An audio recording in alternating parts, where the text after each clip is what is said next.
amigos e amigas da Rádio TV SEAC de Bauru e seguidores do Grupo Aulas da Vida, uma boa noite a todos. O Grupo Aulas da Vida teve como tema neste mês de maio os desafios de ser mãe. Foram palestras dedicadas às nossas queridas mãezinhas.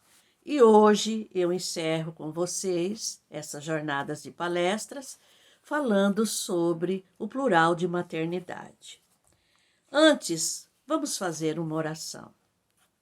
Deus Pai de infinita misericórdia, Jesus, amigo querido de todas as horas, estamos aqui, Jesus, novamente para falar do vosso Evangelho e da doutrina espírita, trazendo para os nossos dias atuais os vossos conceitos cristãos, a doutrina que tanto nos ajuda, Senhor, a trilhar o nosso caminho evolutivo.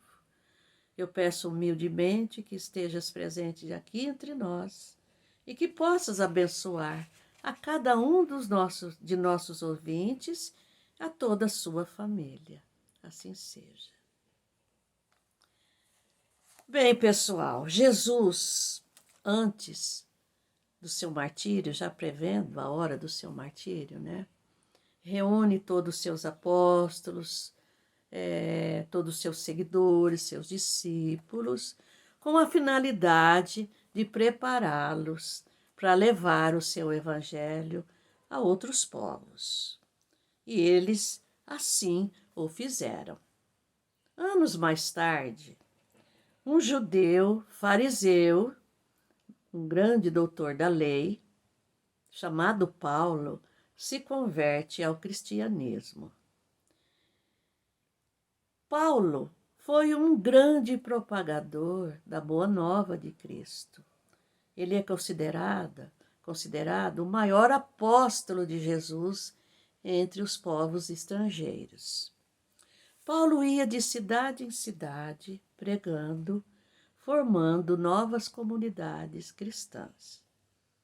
E ele costumava visitá-las ou então enviava as suas famosas epístolas, traduzindo que são cartas a esses povos para que não esquecessem da doutrina de Jesus. Numa dessas visitas a uma cidade chamada Galácia, que hoje é a região central da Turquia, ele vai visitá-los com a finalidade de deixar os conceitos cristãos bem claros para todos, né? E volta, vai para outro lugar. Mas, depois que ele se retira desta cidade, alguns judeus que tinham sido convertidos ao cristianismo, mas nem tanto assim, começaram a ensinar àqueles cristãos que para ser um verdadeiro cristão, ele deveria seguir e praticar as leis de Moisés. E para dar mais crédito às suas palavras, eles diziam que Pedro, João e Tiago, e até as bases de Jerusalém, estavam de acordo com tudo isso. Mas nada disso era verdade. Paulo, tomando conhecimento, informado do que estava acontecendo, fica muito triste. E ele, impossibilitado de ir até Galácia, escreve uma carta aos Gálatas, os cidadãos dessa cidade, para mostrar-lhes que nada disso estava correto e que ele estava, sim, em comunhão, fazendo o que os apóstolos faziam e com as bases de Jerusalém. Nesta carta, Paulo se compara a uma mulher grávida, presta atenção, que gesta um filho e sofre as dores do parto. Isto porque ele usou figura tão forte. Porque ele sabe, ele quis mostrar a esses novos cristãos o quanto custou quanto sofrimento custou a ele para que gerasse esses cristãos para Jesus. E que novamente ele teria que passar por outros sofrimentos para recuperá-los. E ele vai mais além neste capítulo. No versículo 27, do capítulo 4, ele escreve: porque está escrito: alegra-te, estéril, que não dás à luz. Esforça-te e clama, tu que não estás de parto. Porque os filhos da abandonada são mais numerosos do que a que tem marido. Meu Deus, o que Paulo está querendo dizer com isso? Filho da abandonada, estéril que terá filhos? Como pode? Contudo, meus irmãos e minhas irmãs, Paulo era um profundo conhecedor das leis antigas. Neste trecho desta carta, Paulo está citando uma profecia de Isaías, o grande profeta Isaías, que é isso que Isaías, essa profecia que Isaías escreveu, está no capítulo 54 e o primeiro versículo desse capítulo, onde ele compara Jerusalém a uma grande mãe que será dividida. Uma parte seguirá as leis de Moisés, que são seus filhos legítimos, e a outra parte de Jerusalém, ela receberá filhos que não foram gerados por ela, mas que serão muito mais numerosos do que a outra parte, que seriam os cristãos que seriam convertidos pelos apóstolos, por Jesus, por Paulo e daí por diante, muitos outros, e seriam muito mais numerosos. Olha que comparação interessante que tanto Paulo faz de si mesmo, quanto o profeta Isaías já profetizando os dias que Paulo estava vivendo. Paulo, um homem viril, um homem culto, inteligente, não hesitou em nenhum momento em se comparar a uma mulher grávida, por amor de um filho, que foi o que ele fez com Galácia, por amor àqueles cristãos. E o profeta Isaías dizendo então que Jerusalém também uma grande mãe, mas que estava dividida entre os filhos legítimos e os filhos de adoção. Então nós podemos ver aí que tanto Paulo quanto Isaías, ambos estavam falando de maternidades diferentes, da forma diferente de ser exercido o amor maternal. E é o nosso tema de hoje, o plural de maternidade. Mas o que é plural? O que é maternidade? Plural, segundo os dicionários, é composto por mais de um elemento. Exemplo, uma laranja, duas laranjas.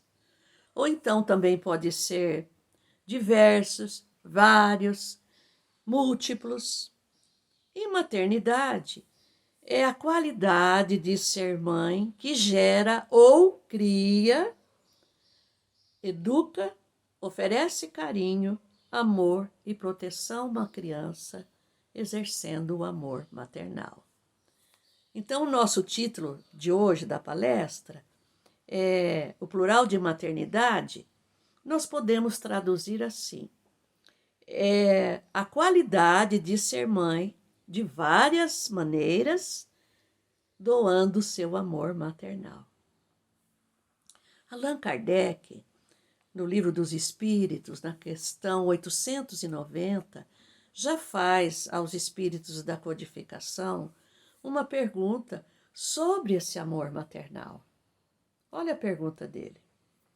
O amor maternal é uma virtude ou um sentimento instintivo comum aos homens e aos animais? Ele quer saber se esse amor é instinto ou é virtude e se é comum, não só no humano, mas como nos animais. E os bons espíritos respondem: é uma coisa e outra. Então, nós podemos ver que esse amor pode ser instinto e pode ser virtude. Continuando, eles dizem assim: a natureza deu à mãe o amor pelo seu filho no interesse de sua conservação. Mas, entre os animais, esse amor é limitado às necessidades materiais. Quando cessa essas necessidades, cessam também esses cuidados que já serão inúteis. Quer dizer, o instinto presente, tanto na mãe biológica quanto nos animais, é para a proteção daquele ser. Nos animais, como ele diz, esse instinto e esse amor maternal que ambos possuem vai até a época que o animal já não precise mais dos cuidados da mãe.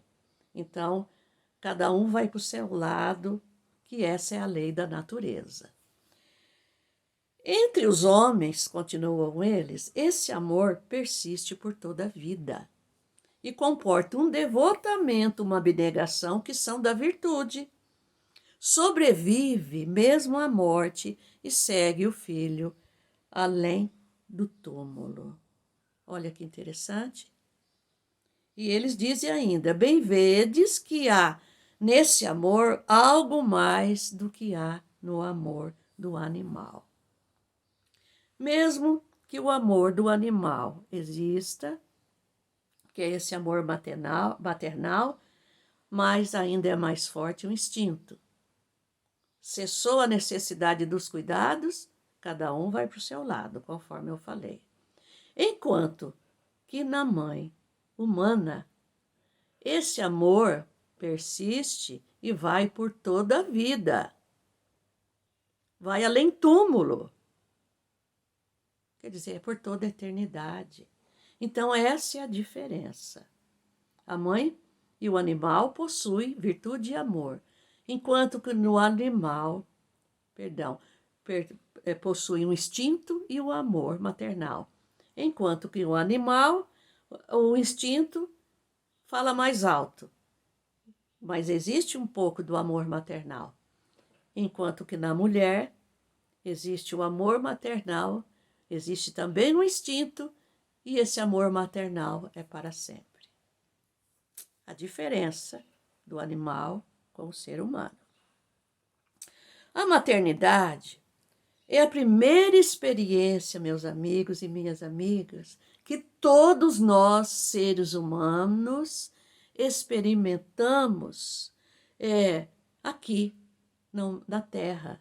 Porque nós fomos trazidos a este mundo através da gestação de uma mulher, todos nós, que em comunhão sexual com um homem ou não, e se não por inseminação artificial, gera um filho biológico. Todo ser humano na Terra, então, foi trazido de uma maneira biológica. Mas nem todas as mulheres estão aptas a serem mães biológicas, seja pelas condições físicas e orgânicas, seja pelas condições mentais, seja até por ela optar não querer viver essa experiência, né? Mas até as condições emocionais. Mas, quando isto acontece, a mulher que não tem filhos, veja bem, é muito cobrada pela sociedade. E ela sofre discriminação por isso, até da própria família, até dos amigos. E eu tenho ouvido muito nas entrevistas: ah, dona Amália, eu ainda não posso ser mãe, mas é uma cobrança. Quando que você vai ter filho? Você não gosta de criança? Por que que você não tem filho ainda? Veja, pessoal, nós devemos entender que nem sempre essa mulher desistiu de ser mãe. Ela traz dentro de si esse amor maternal. E esperançosa que eu digo, ela vai tentar tratamentos dolorosos, tratamentos caros, rigorosos, porque ela quer ser mãe. Ela quer ser mãe biológica.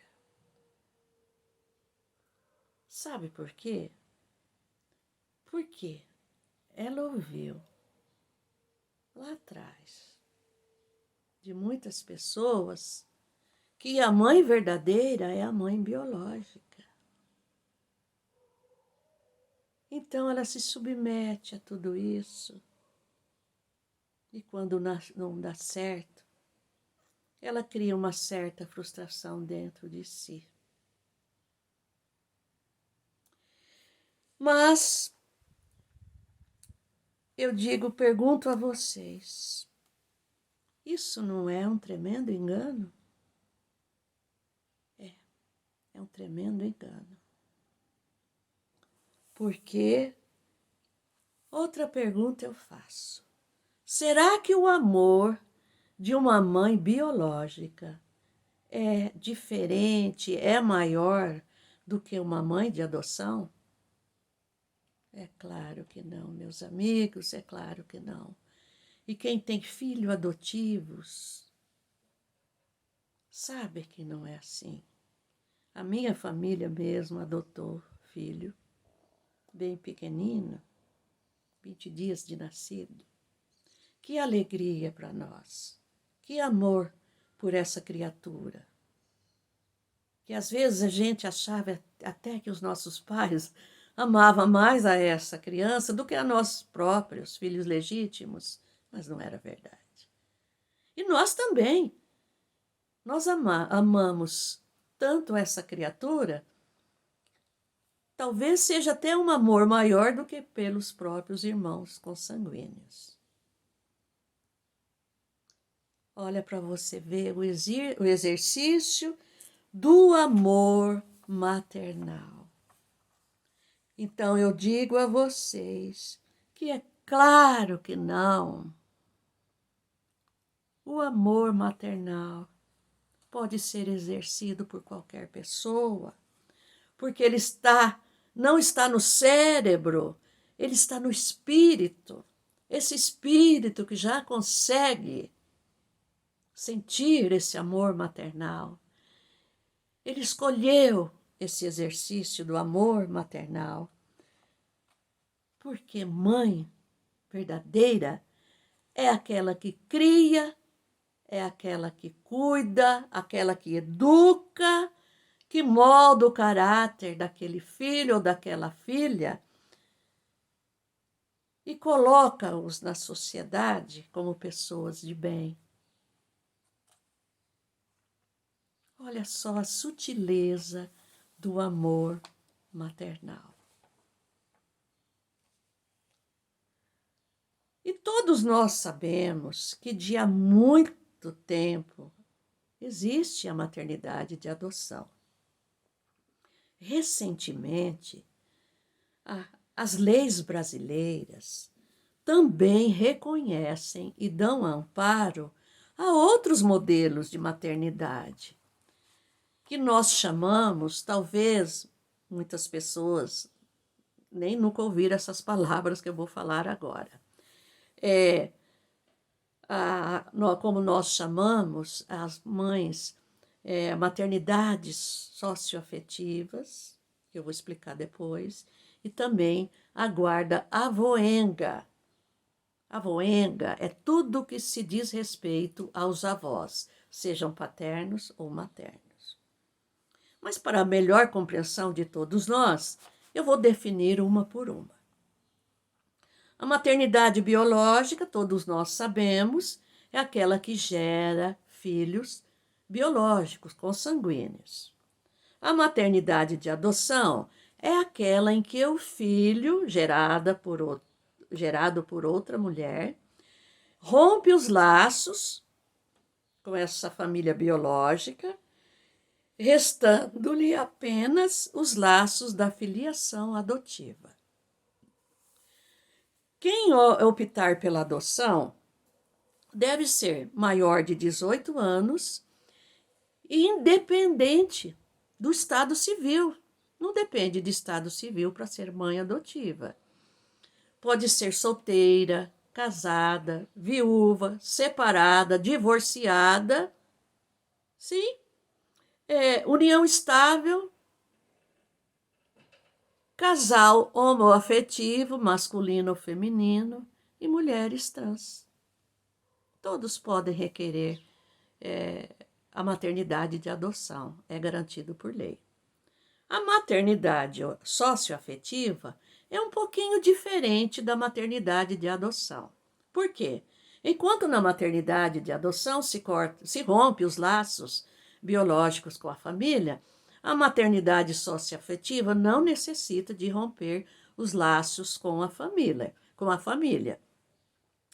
porque ela é baseada no afeto. Sim, é por isso que fala socioafetiva.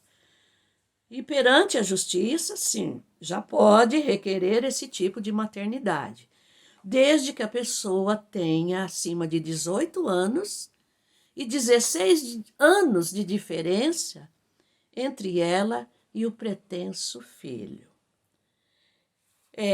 Quem pode requerer esse tipo de maternidade?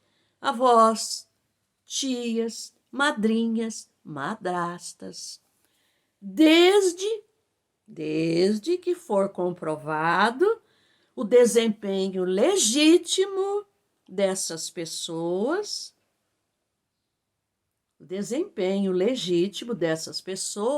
da função de mãe que exercem perante a sociedade. Eu me esqueci de falar, mas casais homoafetivos e mulheres trans também podem requerer esse tipo de maternidade. A guarda avoenga é a guarda concedida aos avós da criança ou do adolescente, tornando-se necessária para garantir o bem-estar do neto. As avós que cuidam dos seus netos, elas, em determinadas circunstâncias, aprovados e provando a lei, elas podem requerer esse tipo de guarda. Podem quando? Por exemplo, os seus filhos, pais, né, dessas crianças, pode ser por ausência desses pais, por morte, né, por incapacidade dos pais. Sim, incapacidades por conta de quê? Do abuso de substâncias químicas, drogas, né? Alcoolismo. Prisão, às vezes estão em prisão, aprisionados, não tem com quem deixar os seus filhos. Problemas de saúde mental, o abandono dos pais,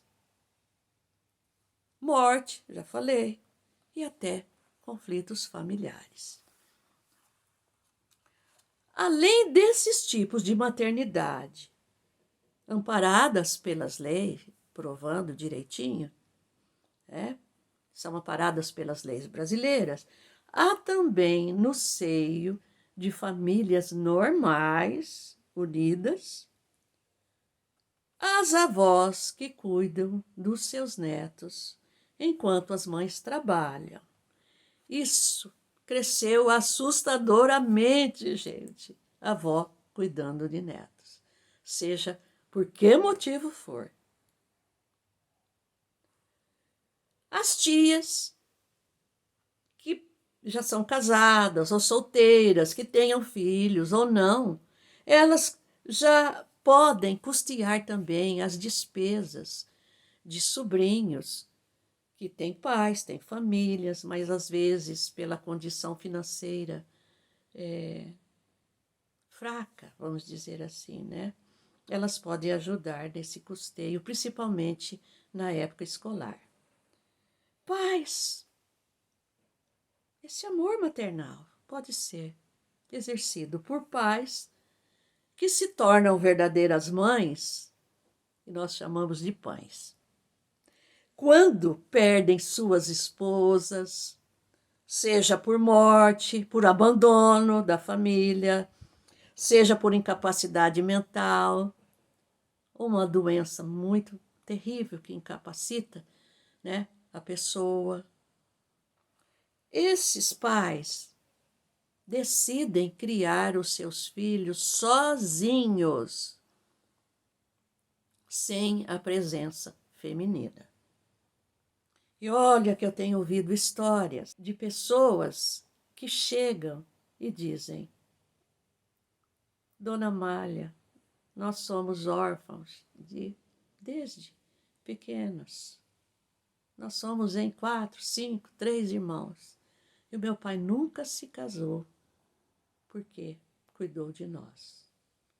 Esse é um verdadeiro exercício do amor maternal e paternal juntos, né? Irmãs mais velhas é a mesma história. Ou irmãos que assumem a criação dos irmãos menores, seja pela orfandade, os pais biológicos, ambos partiram, né? Seja por doenças mentais, seja por doenças orgânicas, ou então até o abandono dos pais. Quantas senhoras chegam nas entrevistas fraternas dizendo: eu nunca me casei porque eu cuidei dos meus irmãos pela ausência dos meus pais, que partiram muito jovens. E eu decidi cuidar de todos. Esse amor é o sacrifício que Paulo fala. Não foram gerados por ela ou ele, mas criaram, educaram. Casais homoafetivos, masculino, feminino, mulheres trans, que podem apadrinhar, além da adoção, a maternidade socioafetiva. Esses casais, essas mulheres trans também podem apadrinhar crianças de um orfanato, de um abrigo, né, infantil, ou até crianças que têm pai biológico, convivem juntos, mas têm uma condição financeira que deixa a desejar, talvez, né, e passam por privações. Aqueles que têm esse amor maternal podem apadrinhar, sim, essas crianças, viu? Dar afeto, não só a suprir de coisas materiais, mas também o afeto, que é o mais importante, né, diante de tudo isso. Bem, pessoal, o exercício desse amor maternal que nós estamos falando pode ser exercido, sim, por qualquer pessoa. Como eu já disse, já é um ganho para a pessoa que consegue ter esse tipo de amor. Por quê? Aqui na Terra. Porque ele está seguindo os ensinamentos de Jesus. Amai a Deus, amai ao próximo como a si mesmo. É esse o ensinamento. E nós podemos dizer a vocês que é comprovado cientificamente que para o desenvolvimento ou não de um cérebro sadio, é comprovado cientificamente que os filhos necessitam do carinho maternal para que esse desenvolvimento do cérebro seja sadio. E quando não há, fica um pouco difícil para a criança crescer plena. Jesus, o próprio amor universal, diz à sua mãe, aos seus irmãos, que ele estava ausente de casa há muitos dias, e eles preocupados, aquela mãe preocupada, o instinto, né, de conservação da mãe, foi procurar Jesus e eles o encontraram pregando a um pessoal. E aquela mãe aflita, certamente dá uma dura dele, e o que ele responde? Minha mãe e meus irmãos são aqueles que ouvem a palavra de Deus e a executam. Ele não estava menosprezando a sua mãe, mas ele estava naquele momento ensinando a sua mãe que ele era um filho, um irmão, um pai de todos. Este era o ensinamento dele para com todos aqui, ali, naquele momento. Todos estes exemplos do exercício maternal, né, que nós estamos falando, são muitos, e há muitos que eu também nem citei, nasceram da necessidade do ser humano sobreviver, pessoal. Formando assim, ao longo do tempo, esses variados modelos de mães. Entretanto, muitos que ainda não compreendem ficam em dúvida quanto à adoção por casais homoafetivos. E eles perguntam se é certo casais homoafetivos, seja masculino ou feminino, adotarem crianças. Será, dizem eles, que essas crianças não poderão assimilar os hábitos e as tendências destes pais homossexuais e se complicarem mais ainda no mundo? É uma pergunta séria, muito séria, mas não vou responder. Quem vai responder isso é Raul Teixeira, neste livro psicografado por ele. Na realidade, a resposta é do Espírito Camilo, neste livro aqui, Desafios da Vida Familiar, psicografado por Raul Teixeira. Vejamos o que Camilo diz. É uma resposta um pouco longa e eu resumi. Diz ele: restará saber onde a criança correrá mais risco. Nas ruas, no abandono ou no aconchego de um lar, mesmo que seja postiço, liderados por irmãos ou irmãs situados na faixa da homossexualidade. Olha o que ele responde. O que é pior? Uma criança ficar no abandono, sujeita à fome, abusos sexuais, as violências, a miséria de toda sorte, abandonadas. O que é pior? E eles continuam.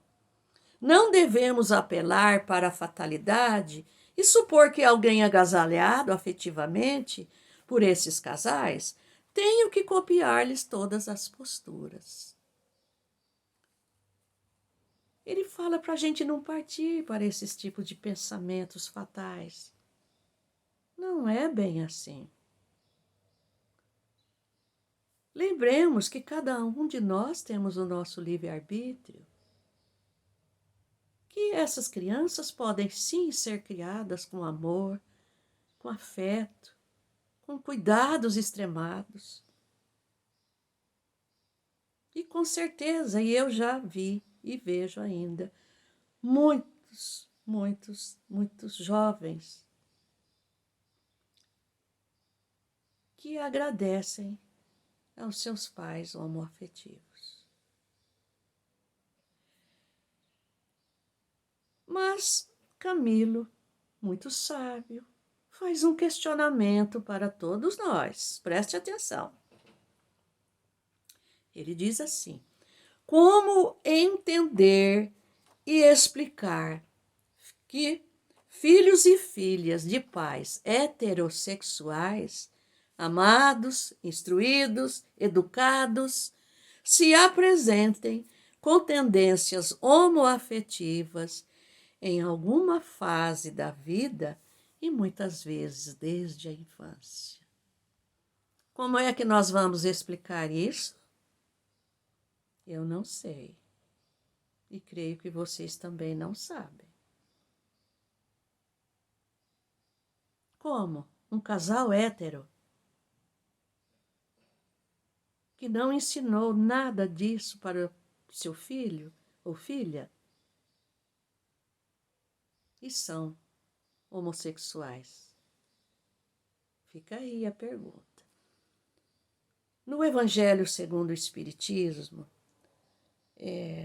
o capítulo 11 fala sobre amar o seu próximo como a si mesmo. E no item 10 fala sobre a lei do amor, que nos dá uma visão um pouco maior de como lidar com isso. O item 10, que eu vou citar só um pequeno trecho, diz que o ditado, né, pelos bons espíritos que falam sobre a lei do amor, eles fazem a todos nós um alerta para que não julguemos o nosso próximo e que devemos considerar a todos como a nossa grande família universal, pois todos somos irmãos e filhos do mesmo Pai. E Ele ama a todos sem distinção, sem fazer diferença entre nenhum de seus filhos. E eu costumo dizer que Ele ama desde aquele anjo, aquele querubim, aquele espírito superior que já venceu todas as barreiras da sua evolução. Ele ama tanto aquele como o pior dos criminosos. O amor de Deus é assim, minha gente. Ele não faz distinção. E esses espíritos, então, nos alertam, porque eles dizem o seguinte: crede que esta sábia palavra, amai bastante para serdes amados, é revolucionária e fará o seu caminho fixo, que são as palavras de Jesus. Amai bastante para ser amado. E as palavras de Jesus jamais passarão. São palavras para toda a eternidade. Não esqueçam disso. E eles continuam: sois infinitamente melhores do que há 100 anos. Mudaram de tal maneira para melhor que hoje aceitais, sem contestar, muitas ideias sobre a liberdade e a fraternidade que antigamente não aceitavam. Olha, esse espírito falando sobre a lei da reencarnação. Para nós espíritas que acreditamos na lei da reencarnação, ele diz que hoje nós somos bem melhores do que há 100 anos atrás e que muitas coisas nós não compreendíamos, coisas que hoje já compreendemos. E eles continuam. Daqui a 100 anos, aceitareis com facilidade outras ideias que no momento não podem compreender. Novamente, a lei da reencarnação. Daqui a 100 anos, talvez voltaremos a esta terra, mas conceitos maiores, com espíritos mais evoluídos, e vamos passar a entender coisas que no momento não entram ainda em nossas cabeças. Olha a sabedoria dessa doutrina abençoada. Emmanuel, através do Chico Xavier, pela psicografia, Emmanuel, um mentor do Chico Xavier, ele, pela psicografia, escreve o livro O Consolador. Neste livro, Emmanuel nos aponta algumas sugestões para aqueles que desejam ser mães, pais, seja biológico, seja de adoção, seja homoafetivos, seja guarda de avós. Olha as sugestões que ele nos dá. Ele diz que o lar ainda é a melhor escola, onde a criança deve receber as bases do sentimento e do caráter. Outro apontamento. O coração maternal deve ser a figura divina que aceita e compreende os sacrifícios pela paz na família.